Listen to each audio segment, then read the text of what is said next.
here at the Renaissance Center wishing you guys were here, but recording this presentation, and we're going to be talking about clutter, which is one of my favorite topics. I love it and I hate it, and you'll see why. I want to start with a few kind of alarming statistics about clutter. Did you know over the course of our lifetime, we're going to spend about 153 days of our lives looking for stuff?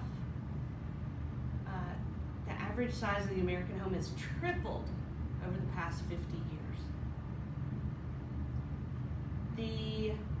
Okay, this one blows my mind. Think about how many Starbucks there are in the United States. There are more storage facilities than there are Starbucks locations. And this one is really crazy. So if you think of all those storage facilities, there are so many that we could put every single American into a storage facility all at the same time. That's how much storage facility space there is for us to store our excess stuff. As if our homes and our apartments weren't big enough, we are spending money renting space for extra stuff, and a lot of times we never even go in there to get that stuff when we forget what's in there.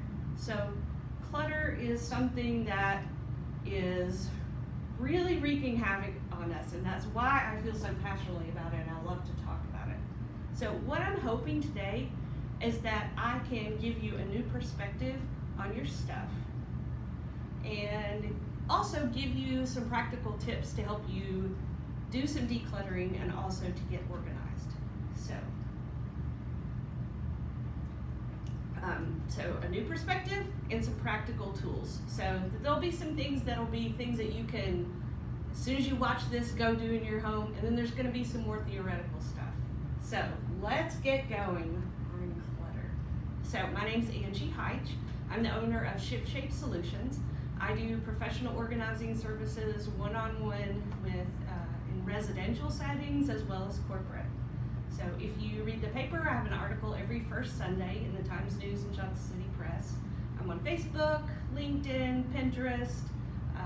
So you can find, in fact, you can find all of my articles on my website, which is shipshape.solutions. You can find all of my monthly Daytime Tri-Cities organizing demos. I'm on there the first Wednesday of the month, as well as a lot of other practical stuff. So I love what I do so much. This is the Shipshape team. I have Lori Harvey, who's also an organizer who works with me. She also works as an occupational therapist. So she's great when she's working with clients because she can not only see the solutions from an organizing standpoint, but because she can also see what things might be potential hazards in a home and how to make it safer for someone. So she's a great organizer, and she helps me so much. So I'm going to show you just a few before-after pictures of some clients that we have worked with. So when we go into homes and we help people with their clutter, you're able to see all the negative effects and see what a difference it makes to go from this kind of situation to this kind of situation. And when we go into a home and help people, we don't want to just make it look better, although making it look better is awesome, and I love before-after pictures like this. But we want to make it better so that it's more functional, so that this family doesn't go in here like, oh man, where are the green beans? Where is the whatever? So they can go straight to it because everything's got a place. So as I talk about clutter and organizing, be forewarned that I'm very, very passionate about this topic, and I may say some things that may feel like that I'm stepping on your toes a little bit, but it's only because I have seen what a difference it can make when we finally come face to face with our disorder and our clutter and do something about it. So, as you used to say when you were parents and you were disciplining your young children, it's only for your own good. So, here's another before after of a storage shed. This one was a lot of fun to do. And then here's a before after office situations. When you get things in order and uncluttered, you really can do your work better. You can see more clearly what needs to be done, get rid of everything that doesn't, so it helps your focus so much. All right, so what we're going to talk about, besides just the general topic of clutter, we're going to talk about, first of all, what is clutter? Why why do I care so much about addressing clutter?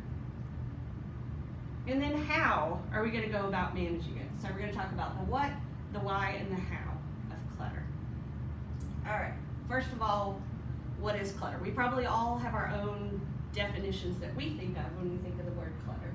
And usually what we think of is something like this: a big old mess of stuff.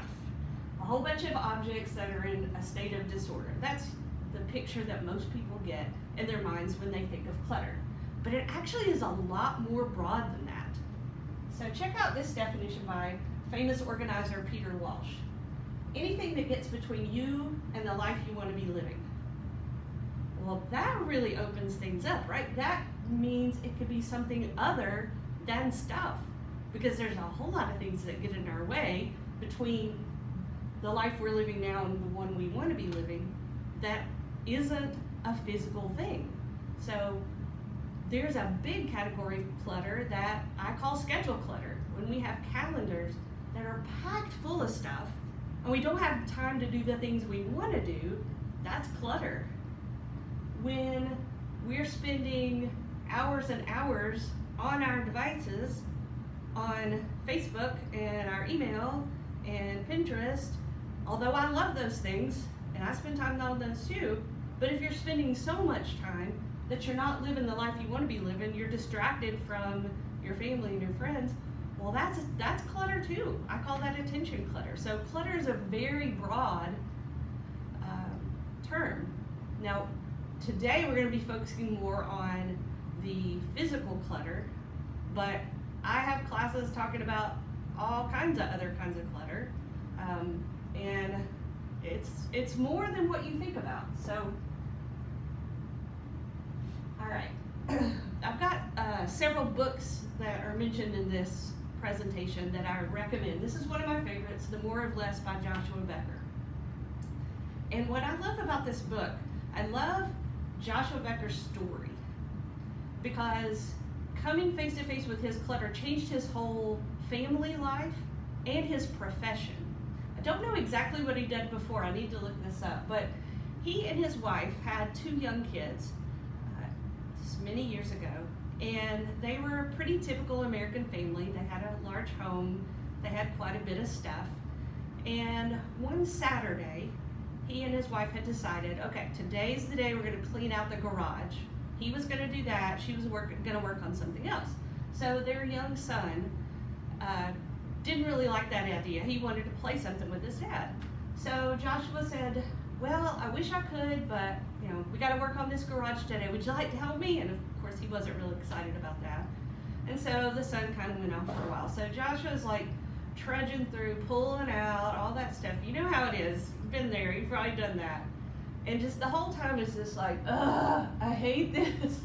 Where did all this stuff come from? I would much rather be out in the yard playing with my son, but oh well, and he was just going through this work. Well, while he's in the midst of that, a neighbor comes by and sees what he's doing. They're like, oh yeah, the good old American pastime, going through your stuff, and they're kind of commiserating together. And this neighbor says, I was talking to my daughter recently and talking about all my struggles with this stuff. She said something to me that's really made me think. She said, Mom, you don't have to own all that stuff. And it was like I never thought about it that way. And so they finished their conversation, she moved on, and something about what she said and the timing of him being in his garage, wishing he was playing with his son,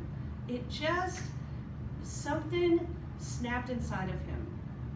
He went up and talked to his wife and he said, you wouldn't believe the conversation I just had. So that moment led to a conversation that changed their lives. And Joshua says the first step in crafting the life you want is to get rid of everything you don't. So Joshua went from whatever profession he did to being someone whose life purpose is to help people see how their clutter affects them and to do something about it. And he has written several books. I think he's got a podcast, he's a speaker. And I love the way he helps us see, the way he words things. It helps us see what our clutter does to us. Own less stuff, enjoy more freedom. It really is that simple. You may be saying, oh yeah, that sounds great. It's not easy. And I agree with you. It's not easy. I know it's not easy because if it was easy, I probably wouldn't have a job. I'd be doing some other kind of organizing besides decluttering. So I'm not here to tell you it's easy, but I am here to tell you that it is so worth it. Because our clutter is costing us. Our clutter is costing us so much. If you were here, I'd be trying to get some ideas of what you think our clutter is costing us. But time and money are two of the biggest costs. I already talked a little bit about storage sheds, storage facilities that you rent, and how much money we spend on that. But think about the times that you go out and buy something because you can't find, you know you have it, but you can't find it. Think about the time, those 153 days of your life that you're spending looking for stuff because it's lost amongst the clutter. There's a link between clutter and depression. There's a correlation between clutter and excess weight. Our clutter, whether it's physical clutter, mental clutter, schedule clutter, it draws our attention away from what we want our focus to be. It's a lot more difficult to relax when we're surrounded by clutter. If you wake up in a bedroom that's cluttered, it's like from the very first moment you open your eyes, you're just seeing like, ugh, I gotta do something about this clutter. It is so much more difficult to relax. And it can be dangerous too. I've had many clients who have so much clutter out and about in floors that I honestly don't know how they get around without falling. And sometimes they do. And sometimes I do when I'm trying to help them. It could be a real hazard. It's a fire risk. You know, it's just like something waiting, a powder keg waiting to ignite. So it really is costing us money-wise, peace-wise, and relationship-wise, focus-wise, in so many ways. All right, don't wait to deal with your clutter. This is something that Lori and I feel so passionately about because we often hear really sad stories about people who inherit a house full of clutter because their parents or their aunts and uncles or whoever did not take the time to go through their stuff and declutter. And so now all of a sudden you have a house full of stuff and you're already dealing with all the emotions of having just lost someone you love, and now you've got all this clutter to deal with. Or, since you're still here and can do something about it, sometimes you wait so late that you cannot physically do the work of lifting and moving to take care of all that clutter. Sometimes you can't mentally make the decisions anymore. And it's really sad when that happens. So don't wait. The best time to start is, even if it was 20 years ago, the next best time to start is today. Don't wait for that.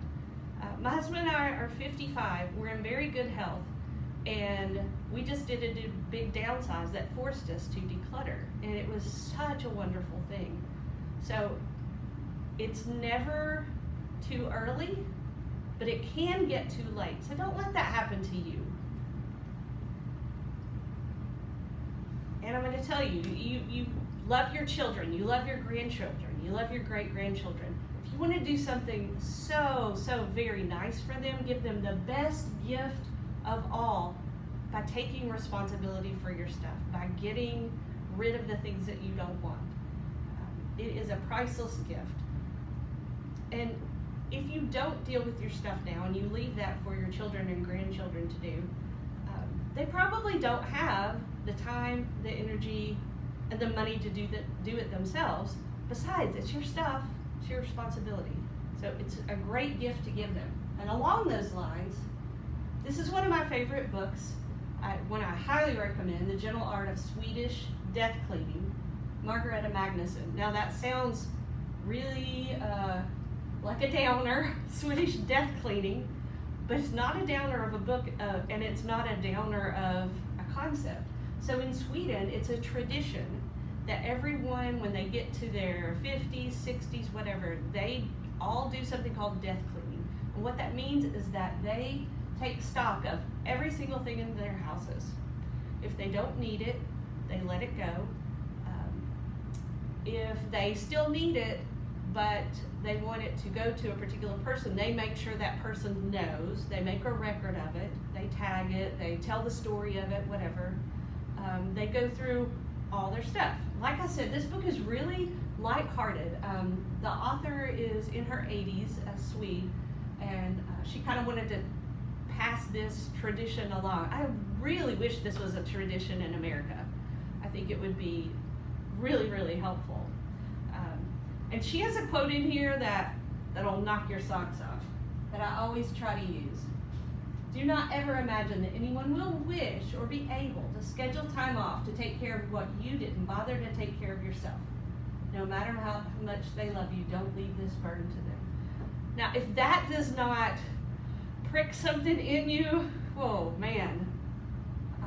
And like I said, I can step on toes, but I'm telling you, you and your children will be so much better off if you really take this message seriously. All right, so we've talked about the what of clutter. Now we're going to talk about, well, how do I decide if I've got a whole bunch of stuff? And the statistics show that for every year you live in a house, most people accumulate 1,000 pounds of belongings. You've been in your house a long time, think about how much stuff you probably have. So you want to make decisions. Okay, all right, I hear you. I get it. I need to do something. Well, how do I know what's clutter? I'm going to give you a really simple tool, 2 simple questions that you can use to help you determine if something is clutter. And the 2 questions are, do I love it? Do I use it?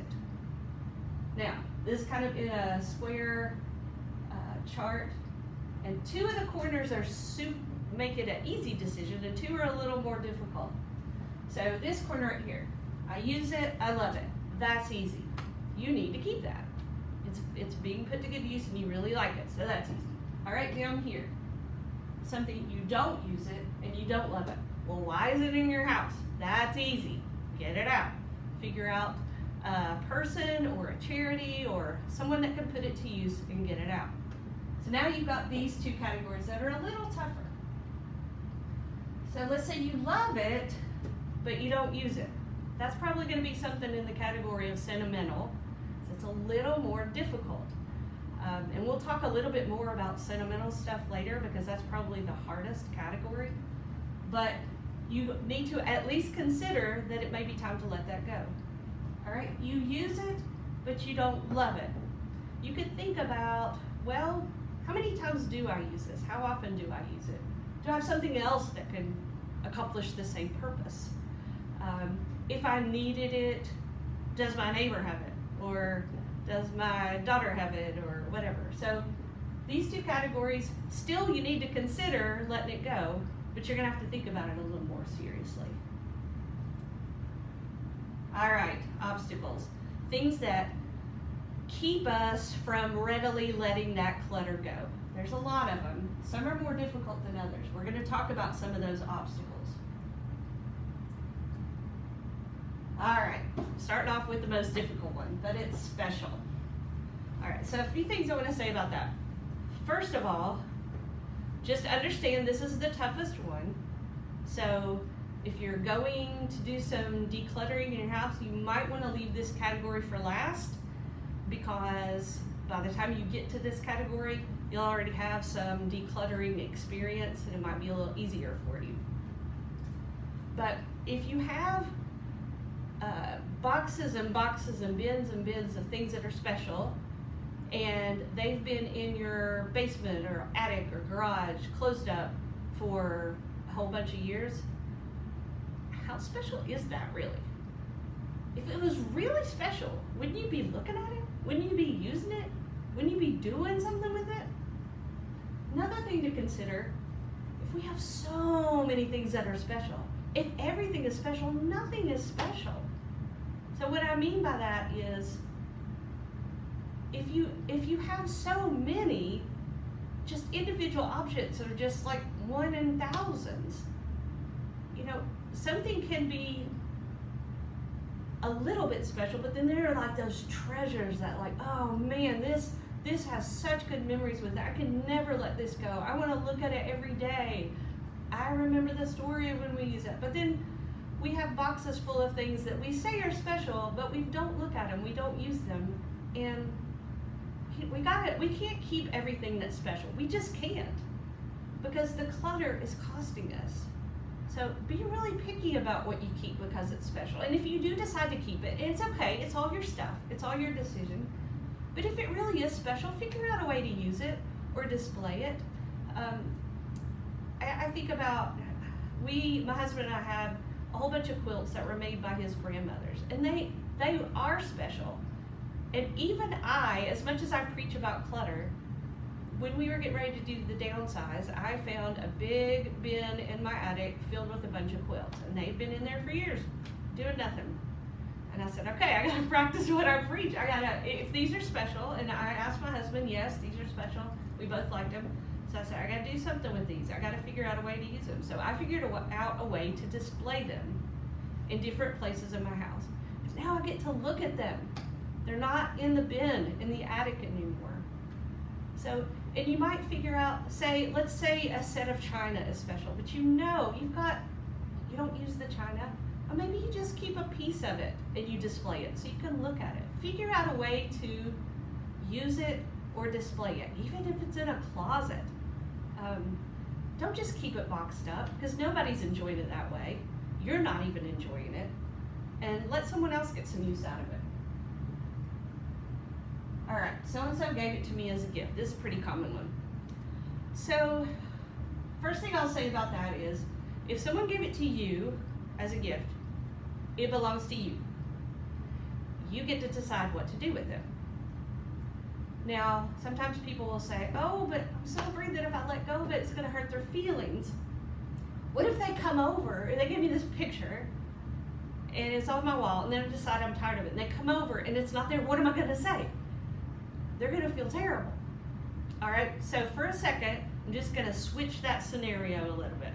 So now let's imagine that you gave something to someone because you thought they would like it, but you found out that they really didn't need it anymore, but they were only keeping it because they felt guilty and they didn't want your feelings to be hurt. Would you want them to be bound by guilt? Or would you say, go ahead, let that go, don't worry about it, it's fine. People don't want you to be burdened with stuff. If you're not using it and you don't love it, let it go. It's accomplished its purpose. Maybe you enjoyed it for a while, and it's okay, let it go, let someone else use it. Maybe it never really was something that you liked. It's okay, people don't always get it right. They think something is something you might like, but maybe it's not. Or, you know, you can, I tell my clients sometimes, blame it on me. Just say, you know, I've been working with this organizer and she's helped me take a real serious look at all the things in my home. And I'm trying to get better about only keeping the things that I love and use. And sometimes I have to let things go, even if it's hard. But it's your stuff. You can do with it what you want. Okay, I might need it someday. This is a big one too. This whole just in case category. There are some things that you keep because you might need it, and the possibility of needing it is fairly high. So here's one thing from our home, our cordless drill. We moved from a big house to a little bitty loft. Had to get rid of a ton of stuff. So our cordless drill, it's not something we use that often, but when we need it, that's like the only tool that will work. And to try to replace it is fairly expensive. We could borrow it, but it's a little bit of a pain. Doesn't take up that much space. So we decided, okay, we're gonna keep that. But what if it's something that you could buy at the Dollar Tree if you did need it? That's a little different. Or what if it takes up a bunch of space and you're when you might need it would be maybe 20 years in the future if there was a flood. I don't know. Just think about how likely is it that you would need it and how much expense or trouble you'd have to go to replace it. If someone next door has it, if you could easily find it somewhere close and it's not that expensive. So it needs to make sense that you would actually, that it would be likely you would need it and it would be hard to replace it. All right, I paid good money for this. It's always, I paid good money. No one ever says I paid money that was gained through dishonest means. Anyway, this is a pretty common one for things like craft supplies, athletic equipment that are sort of like aspirational stuff. So you buy, let's say, okay, so one for me was I had rollerblades and all the supplies to go with that. And in my 30s, I went through a time when I was into rollerblading. But I kept it for a really long time, and then, because I did pay good money for it, but then, you just have to say, look, I'm in my 50s, I'm not gonna rollerblade anymore. It's just not gonna happen. If you have enough crafts that you could craft every day for the rest of your life and not use half of them, that's a whole lot of stuff. So how likely is it really? Maybe you have supplies for like 5 different crafts. Well, which one is the one that you just are dying to get to? Which is the one that you just can't wait to get in there? Well, keep that one, and then think about the other ones. I'm probably not gonna do that one. Or do you come here to the senior center when COVID's not going on? And do they have the supplies here? Well, maybe you don't need them at home. And the other thing about I paid good money for this, we get in this guilt thing. But the thing about it is, just because you pay good money and you feel bad, that doesn't mean the stuff that's in those boxes and those closets are gonna magically somehow get you. They're still gonna sit there. They're still gonna sit there unused. So just forgive yourself. Say, I bought this. I never used it. I really thought I would, but it's okay. Forgive yourself. And just let it go. Because otherwise you open the closet, you're like, oh, there's that stuff, there's that craft I was gonna do, and I should probably do. Just let it go. There's a freedom in it. Don't keep it out of guilt. Guilt's not a strong enough motivator for keeping stuff. It's just not. All right, I always pass along this tip because it's my very favorite, because it's something that you can do that takes you hardly any time and yields big results. Daily decluttering. So all I mean by this is that you have a container of some sort on the main level of your house that is that you throw things in that you don't need. When that container fills up, you go donate it. And then you do it again and again and again and again. You constantly have a decluttering container. Everybody in the house knows where it is. As soon as you touch anything that you don't need, whether it's a utensil or a shirt or a pair of shoes or a water bottle, whatever, just quickly throw it in that container, fill it up, donate over and over. It really makes a big difference, and it doesn't cost you anything. Ideally, it would be a container that you could just go ahead and take it and donate the stuff in it, but it makes a big difference. All right, now we're going to do a little bit of a transition, because now we're going to go from the clutter part to, I'm going to teach you some basic decluttering principles and some basic organizing principles. Because if you're thinking, oh gosh, yes, I know, I've got a bunch of clutter. Oh, how do I even start this? I am so overwhelmed. That's a very common thing. Well, one of the things I'll say is just get started. If you're a perfectionist like me, sometimes you hesitate to start something because you say, oh, well, I don't have all the supplies. Oh, I don't have my whole plan. I don't this, I don't that. Just get started somewhere, because progress beats perfection every time. And sometimes once you get a little bit of a start, you say, hey, wow, that room is so much better. I'm really enjoying it. Then that spurs you to do the next one. Or this junk drawer, wow, I used to not even be able to open it because all that stuff was stuck in the back, and whoa, now I can see everything and it's kind of grouped and this is wonderful. Then you'll want to do another drawer. Then you might do a whole closet so just making some progress, getting started on something is great. Visibility rule. This is a great way to approach the where to get started. We're going to talk about this a little bit more later, but it basically says you start with the most visible areas of your home. Pretend you're a guest. You walk in the front door. What's the first thing you see? Do decluttering there. And then what's the next place a guest will go? Probably the living room or the kitchen. Work on those areas. And then keep going back in terms of what a guest would see. It's a really good principle to use because it makes your home more appealing to guests when they can come back when COVID's over. Except for your close family that's already probably coming.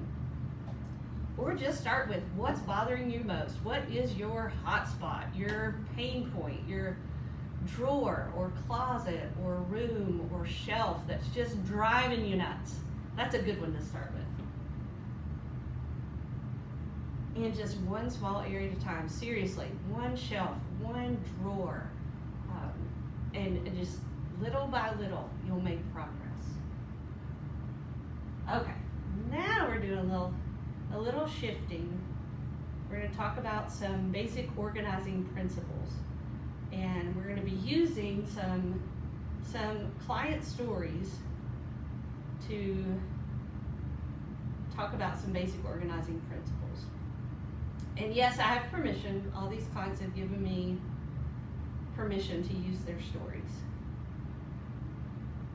And the principles we talk about are things that are going to help you in your quest to be organized. All right, so client number one. This person is a wife, mother of three, business owner, artist. She's a very busy person, running all these businesses, taking care of the household, trying to create art. And she called me because her garage was basically non-functional. She couldn't find things. She knew there was stuff in there that didn't belong, and she just was too overwhelmed, didn't have time to work on it. So this is what it looked like when we started. A lot of toys for the kids, some yard stuff, some just random, and that's the situation that we started with. So the principle that I used the most in this is having a home for everything. And of all the different organizing principles, this one is the most important, a home for everything. Everything in your house should have a place it belongs. Everyone knows where that place is. The place makes sense. It's close to where it's used.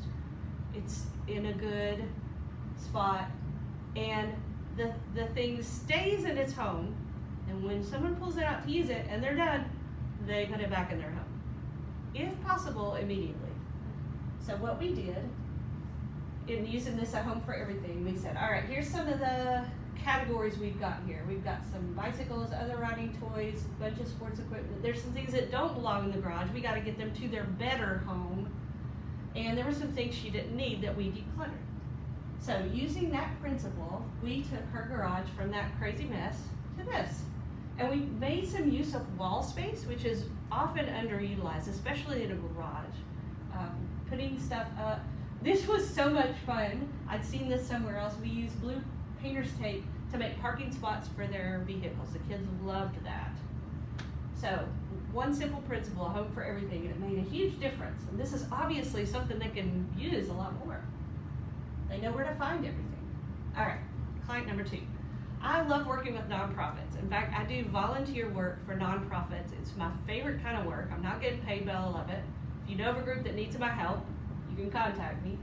But this was an after-school club that does called Girls on the Run, and they do a club that teaches running skills, but also about character.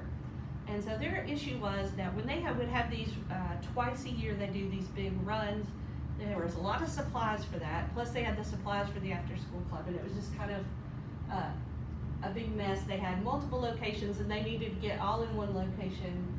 And the biggest thing was post-event disarray. When they had these runs, they would bring all this stuff back, but it was a long day. Everybody was too tired to put it back.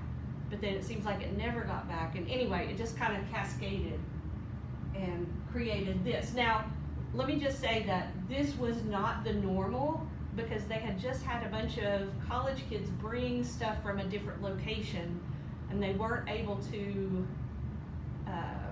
chaperone that, and so things kind of got put. So I don't want you to give you the wrong impression. They were not this disordered. It just happened to be this way right here as they were combining things, and they needed more storage. So and they had someone volunteer to do that. So what I decided they needed, besides the home for everything and all that, they needed a system for that situation that happened where they had the event, they had all their stuff, and it didn't get put back. So I said, all right, let's figure out what we're going to do about that. After we get everything in good order, what's a system to use? And figuring out systems for things that stress you out it's huge. I'm probably going to be writing an article about that soon. You already have some systems in your house. You have a system for doing dishes, for doing laundry. Well, I hope you do. But anything that stresses you out, if you figure out, okay, I'm going to do this and this and this and this, and then if it works, great. If it doesn't, you say, okay, well, this part's not working. Let me tweak that. Let me figure out, figuring out a system and keeping to that system makes a huge difference. So what we decided for a system, well, they were going to put everything all in one place with new shelving. We sorted and grouped.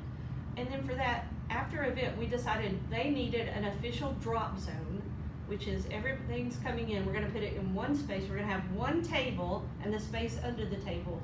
Here's where all the stuff goes. And then someone would be tasked with, after the event, then on their to-do list for a particular day, is to put those things back in their home.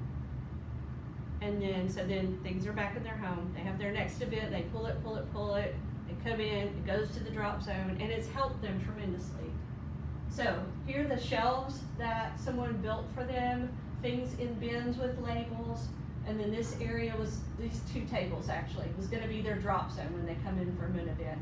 And then they put it back in that system. All right, I think we have one or two more. This client, an empty nester, widow, very active in volunteering, but had a lot of clutter all over her house. She couldn't find things. And specifically in the kitchen, she had a lot of baking supplies, but she was trying to not bake so much because she's trying to have a healthier diet, and so she needed to get rid of some of that. She needed things grouped in a better way, and her hot spot that was really bothering her was her pantry. It was a little crazy. Yeah, so you can see how it wouldn't be easy to find things in here. She thought there's probably some expired stuff, there's probably stuff, I'm never going to eat that, whatever. So we had to just get started using the principle like with like. It's just, sorting, putting categories together. And there's not just one way to do a pantry. You can sort types of food together. You put all the canned stuff, all the pastas and grains. You can do it by, here's the breakfast stuff, here's the snack stuff, here's the lunchy stuff, here's there's different ways to do it, but somehow you need to make some categories. So that's what we did. As we pulled stuff out, we first decided what categories made sense for her, what she uses the most, how she wanted it arranged. And then as we pulled out, we check expiration dates and put those things into categories so that when we replaced it, we could make it better. So pulled it out, discarded expired or unused, put it in categories, and we got some containers. Most of these she had, so I don't think we spent hardly anything on the containers. So now, everything has a home. Some of the things have containers with labels. We made good use of vertical space, like with those cans. When you've got a shelf that's this tall, and you have a can that takes up this amount of space, then all this is wasted space. So if you figure out a way to use that vertical space, that's part of it. I love these things. I didn't even know those existed until I worked with her. You hang them under the shelf so you can make some good use of that space. So these, using wall space again, like we did in that garage, this is ideal, especially for, things aren't hidden behind each other as much when you've got that narrow wall thing. You can also mount those on the backs of doors. So just using the like with like principle and getting rid of just unused things made a huge difference. All All right, I think this is the last client. Yeah, we're gonna do 2 principles with her. All right, so this is a client that's married. She and her husband are empty nesters. She does some substitute teachers. Over the years, she had a lot of businesses where she was selling things like Papered Chef and Origami Owl and Avon and those kinds of things. So she had a lot of stuff from that. Things had accumulated. They'd been in this house for a long time. She was completely overwhelmed, didn't even know where to begin. She didn't have a lot of money to spend on it or time to spend on it.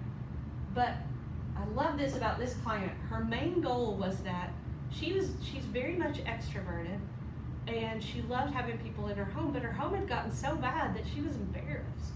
Frankly, she just didn't want people coming in because the clutter was so bad. And she wanted to be able to have extended family over for Christmas, but the guest room was a mess, the living room was a mess. So we decided, all right, let's focus on the areas the common areas where people are gonna come in. So there's some before of her entryway, hall, living room, dining room, guest bedroom. So as you can see, we had a lot of work to do, a lot of clutter to clear. So we're going to use 2 principles in this one. The first one is the Pareto principle, or the 80-20 rule. I love this one. The 80-20 rule says that it actually started as a way to explain how the wealth in England, 80% of the wealth in England was owned by 20% of the people. Anyway, that principle got expanded to a whole lot of areas. And in organizing, the way I use it is, for any category of stuff, you tend to use 20% of it 80% of the time. For example, let's say you have 10 coffee mugs in your kitchen. Odds are you use 2 of them 80% of the time. You have your favorites and you use them over and over. Same with your shirts or your shoes or your tools or whatever. So what that means, because of that principle, that means you don't need as much as you have because you're using your favorites most of the time anyway. Yeah, we use 20% of the items available 80% of the time. We need a lot less stuff. Another principle, I alluded to it a little earlier, the visibility rule, which says approach things from the standpoint of being a guest. Start at the front door, go in, clear that area, make it look nice, and then go to the next most common area they would do. So that's, we focused on that entryway, the living room, the dining room, and the guest bedroom where they would be staying. It allowed it to be not quite as overwhelming as doing the whole house. Let's just stick to those areas, and then she could continue the work once she'd learned those principles. So that's what we did. Figured out how to work on the areas where the guests would come. And thankfully, she was able to have guests that holiday, and it was transforming for her. It was so encouraging, exciting for her to be able to have people and not be ashamed of her house. And there's some of those same spaces after. See how welcoming and peaceful, and she still had a few things to deal with, but it looked like a completely different house. It was a really exciting result. Normally, I would be asking for questions here, and Beth actually asked me a question before we started that is such a common question, I'm going to just go ahead and assume somebody else would be asking it anyway. And that question is, how do I make my spouse, my parents, my whatever, get rid of their stuff? How do I make them do it? Like, I've got my own stuff in pretty good order, but how do I make someone else? So here's my answer to that. First of all, sadly, you can't make them. If you've been in married or in any close relationship for any amount of time, you know that as much as you want to try to change that other person, you can't make them do it, just like they can't make you change the things they want to change about you. However, what you can do is you can do such a good job of decluttering and organizing your own stuff without saying, see, look at my stuff, see how good my stuff, just do it. Let them see what a big difference it makes as far as how it looks and how your home functions. And then maybe that will allow them to think about, well, maybe I could do that with mine. Here's another thing you could do. Let's say there's a room that's just, it's a junk room, it's crazy, out of control, and you think, now this room would be a perfect craft room for me. I'm always needing space to work on my crafts. Or this would be a great office. I really need a space to work on the files and work on organizing the pictures, whatever. But it's got so much junk I can't. And most of the junk is the other person's, not mine. So what you can do, you can come to them and say, hey, I had an idea. I really think this room would be a good craft room or a good office. You know how I've been always talking about how I really need that space. And unfortunately, there's too much stuff in there. And so do you think that we could work on that? I'd be happy to help you. Could we do some decluttering so we can use this space as a craft room or an office? What do you think about that? That's another possibility that might work.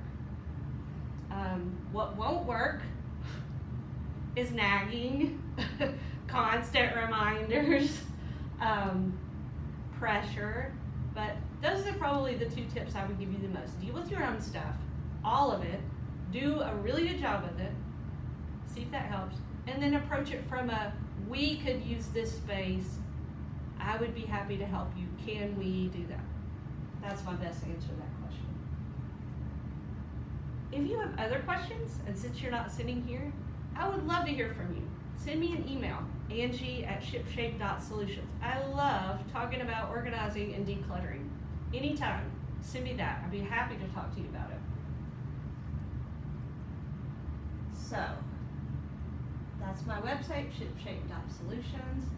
Angie@shipshape.solutions. I'd love to hear from you. And thank you so much to the Senior Center for this opportunity to give this virtual presentation. And I've got a lot of other presentations, and I know we're all hoping and praying that this COVID ends soon, that we can actually be face to face.